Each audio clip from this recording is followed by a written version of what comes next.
Shalom, jemaat yang dikasihi Tuhan Yesus Kristus. Sebelum kita istirahat malam ini, baiklah kita mendengarkan kebenaran firman Allah. Tema malam ini, jangan membuat narasi palsu, berdasarkan Matius 28 ayat 13 sampai 14. Dan berkata, kamu harus mengatakan bahwa murid-muridnya datang malam-malam dan mencurinya ketika kamu sedang tidur. Dan apabila hal ini kedengaran oleh wali negeri, kami akan berbicara dengan dia, sehingga kamu tidak beroleh kesulitan apa-apa.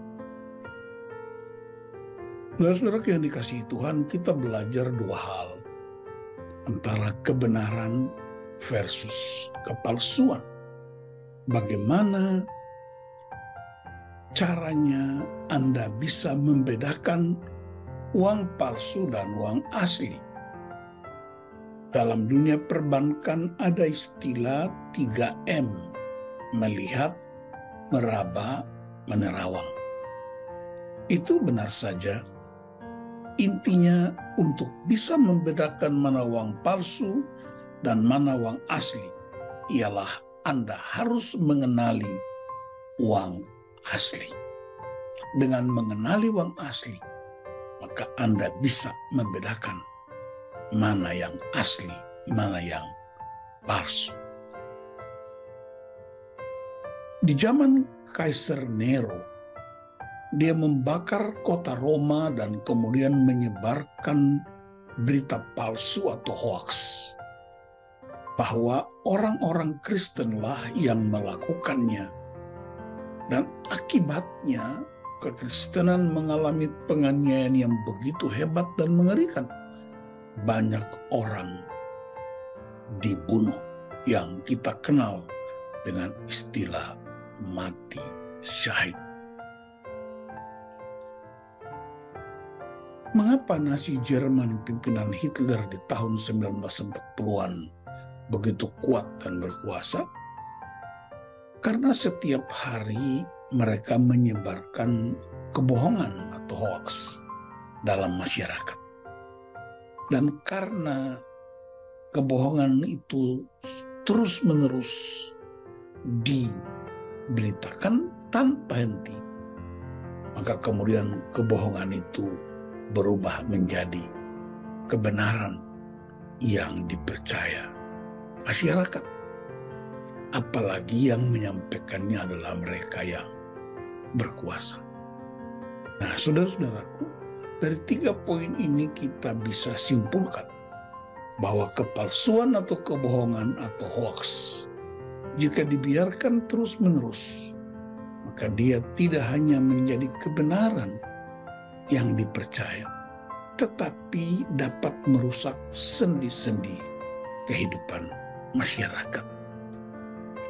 Seseorang di Indonesia pernah berkata, di negeri ini masih banyak orang baik, tetapi karena mereka diam, maka orang jahatlah yang merajalela dan merusak kehidupan masyarakat.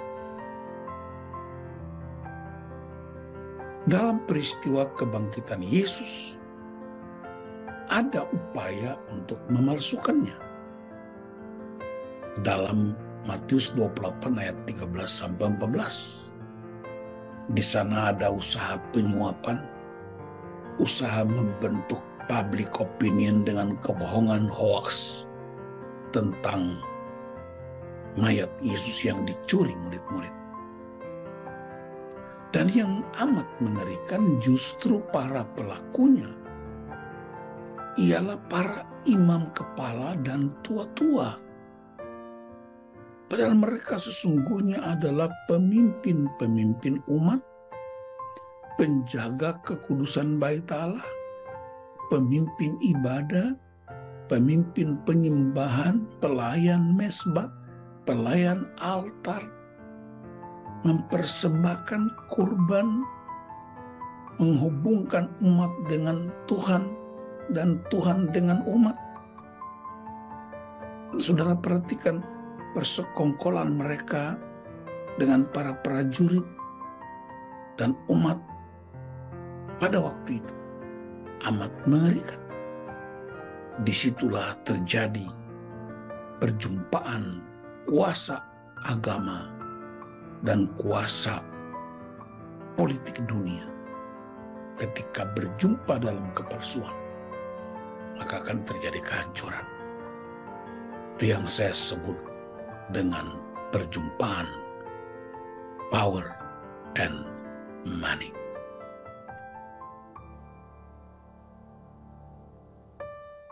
Saudara-saudaraku, tapi ingatlah, no crime is perfect. Tidak ada kejahatan yang sempurna. Saya sangat percaya pada waktu itu murid-murid terbatas. Wanita-wanita yang percaya dan ikut Yesus juga terbatas. Orang-orang percaya pada waktu itu juga terbatas. Tetapi Allah dan kuasa Roh Kudus tidak terbatas. Nabi Amos berkata, kebenaran seperti sungai yang selalu mengalir. Amos 5 ayat 24b. Raja Salomo meneguhkannya dengan berkata, kebenaran meninggikan derajat bangsa, tetapi dosa adalah noda bangsa. Kebenaran meninggikan derajat gereja. Kebenaran meninggikan derajat keluarga. Kebenaran meninggikan derajat pemimpin. Tetapi dosa itu noda. Amsal 14 ayat 34. Saya ingin menyampaikan pesan profetik bagi kita, khususnya yang mengerti Paskah. Yang pertama, jangan diam ketika Anda tahu bagaimana berbuat baik. Sebab jika Anda tidak melakukannya, Anda berdosa. Yakobus 4 ayat 17. Yang kedua, alamilah kebenaran firman Allah terus-menerus. Sebab itulah sumber utama yang sanggup membedakan mana yang asli dan mana yang palsu. Yang ketiga, tuntun orang kepada kebenaran. Maka Anda akan disebut orang bijaksana yang akan tetap bercahaya seperti bintang-bintang di langit untuk selama-lamanya. Daniel 12 ayat 3. Tuhan Yesus Kristus sendiri berkata, akulah jalan dan kebenaran dan hidup. Tanpa aku, kamu tidak dapat berjumpa Bapa. Yohanes 14 ayat 6. Jadi, percaya saja padanya. Dia mati dan bangkit. Ingatlah, kebenaran tetaplah kebenaran. Tuhan Yesus memberkati kita. Shalom. Amin.